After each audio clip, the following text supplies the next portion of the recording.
Hi friends, welcome back to my channel. So today I figured we would talk about my top 3.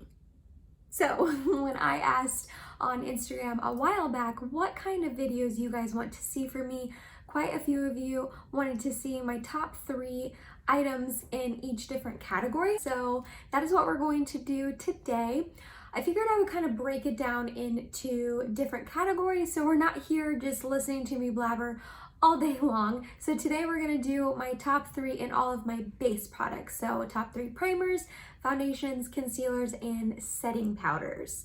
So if you are interested in hearing what my top 3 products are in all of those different categories, then let's go ahead and get started. So when I was trying to pick my top 3 items in each different category, I had the mindset of if I could only pick 3 to use the rest of my life, what different products would I choose? And that's kind of how I chose the ones I did. So starting off with primers, the first one I want to talk about is the Smashbox, the original photo finish primer, and this is the smooth and blur one. I know they have a bunch of different ones. I love this primer so much. I've been through 2 mini ones and I think this is my second full-size one. I just think it does exactly what it says, smooths and blurs. When I use this primer, I feel like my face just looks so perfect. It's not really pore filling, so you still can see your pores, but it just smooths everything over. The second one I want to talk about is the Cover FX Gripping Primer. This is my second tube of it. I went through one whole tube. I really like this. I feel like it is a polarizing product. You either love it or you hate it. And I really do like it a lot. It does exactly what it says, grips my makeup onto my skin. It is very tacky. It's not for the faint of heart. Sticky once you put it on, but I really do think that this helps my makeup wear longer, and it is one of my favorites for sure. And then third, we're back to Smashbox. That is the Smashbox Photo Finish Primerizer. This is a primer plus moisturizer. I never thought in a million years that I would ever need a primer that is this moisturizing. My skin has just been getting drier and drier as I'm getting older, so that's really lovely. I use this in the winter, not in the summer or spring or really that, but the fall and winter, this is really great, especially right when it turns cold. I noticed last year, as soon as the weather dropped 20 degrees and went from like 80s to 60s, my skin freaked out and got so dry and so just flaky, and this really helped me.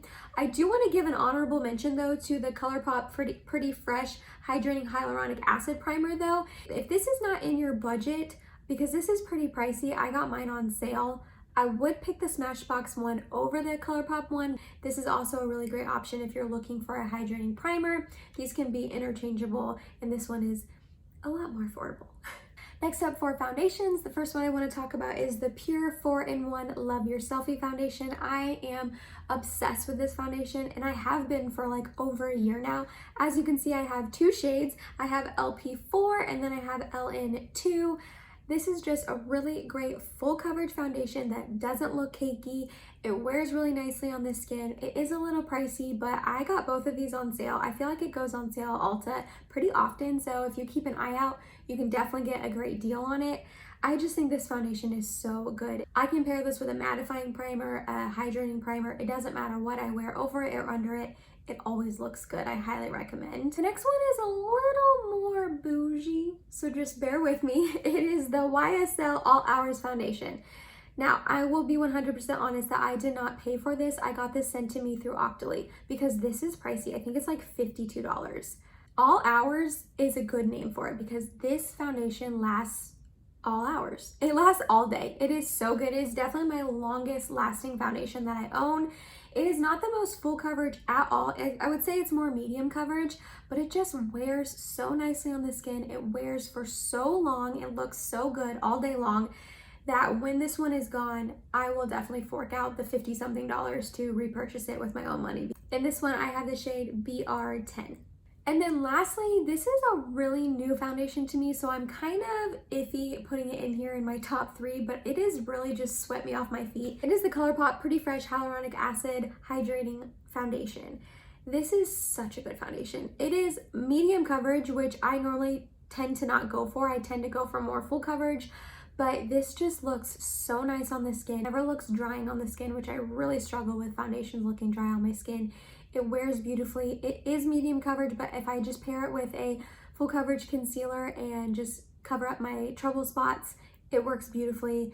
This wears well. I love this. It's like $14, I think, or $16, so it's affordable. You can get at Ulta or on Colourpop's website, and I just love it. I have the shade Fair 30N. The next base product I wanted to talk to you guys about is concealer, and the first one I want to mention is the e.l.f. Camo Concealer. I love this concealer so much, and it is literally $6, and it's such a good deal. So I had the shade Light Peach, and that was like my go-to all the time shade that worked perfect for me, and I used it up completely. But I also have Medium Peach, which I can use when I'm a little bit more tan, and then I also have the shade Fair Rose, which is fair. It is fair, but I can't use this all the time, just really in the winter when I'm super pale. And then I just recently got the Hydrating Camo Concealer. I have not tried this yet, so this isn't really part of it. It just is a camo concealer, and I was kind of putting it in here. This is the shade Light Sand, but I'm like nervous that it's not going to be the right shade for me because this looks darker than my Medium Peach. So I'm really worried about that. I knew that the hydrating one, the shades were different, but I really thought that Light Sand would work for me. So I haven't tried the hydrating one out, but the original camo concealer, I love. It's like my favorite concealer ever. It's so good. I know it can be drying on some people. That's why they came out with the hydrating one, but it's not on me. I really genuinely love it. It's full coverage. It wears well. It doesn't get cakey on me. Sometimes it'll get dry on me. I'm not gonna lie. Sometimes it will. But most of the time it doesn't, and I really genuinely love the coverage and how it wears and all of that. Next up, we have the Dose of Colors Meet Your Hue Concealer. This is, again, such a good concealer. Honestly, these remind me of each other a lot. It's just, this one's more expensive, but they're really similar in consistency. Coverage-wise, they're both really full coverage. This is full coverage. It oxidizes a little bit when you put it on your skin, but when you blend it out, I think it goes right back to the shade that's in the tube, so it is true to color on me. I feel like this is a polarizing product. You either love it or you hate it, and I just love it. I have the shade 03 Fair. Dose of Colors is one that you can get on sale a lot though, so you don't need to spend full price on this. You can definitely get it on sale. And the last one is the Huda Beauty, the Overachiever Concealer. I have two shades in this. I have Meringue, which is a little bit darker, and then Marshmallow, which is lighter. You're gonna sense the theme. Again, it's full coverage, and it wears really nicely on my skin. It covers up all my imperfections, which is exactly what I want to do when I'm concealing. It wears really nicely. It does have the Huda Beauty scent to it that's really strong perfumey scent, but it's not anything that's too overwhelming, and it dissipates after a couple seconds on the skin when you're blending it out. But this is another really, really good one. And then last up, we have setting powders. I am someone who has to set at least under my eyes and in my T-zone because my eyes get really creasy and my T-zone gets really oily, especially my chin. And I usually honestly do set the rest of my face as well. Not always, but most of the time. The first one I want to talk about, it's not going to come as a surprise to you guys. It is the Maybelline Fit Me. I just love this powder. It's like $10. It's so good. It's not drying. I have the shade 05 Fair. That's the thing about it. It comes in a bunch of different shades, so no matter what your skin tone is, you're gonna find a shade that works for you, which is so great. I love that it's easily accessible. You can find it at all your local drugstores, whatever one's around you, and I highly recommend this. Next, we have the Beauty Bakery Flour Powder. Again, it's just a really great powder. It sets my face nicely. It's not drying.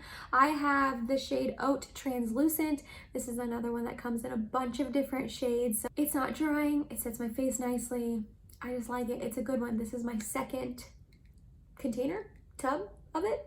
It's a good one. And then lastly, we have the Laura Mercier Translucent Setting Powder. I know that this is like a cult favorite that everyone loves, but it's for good reason.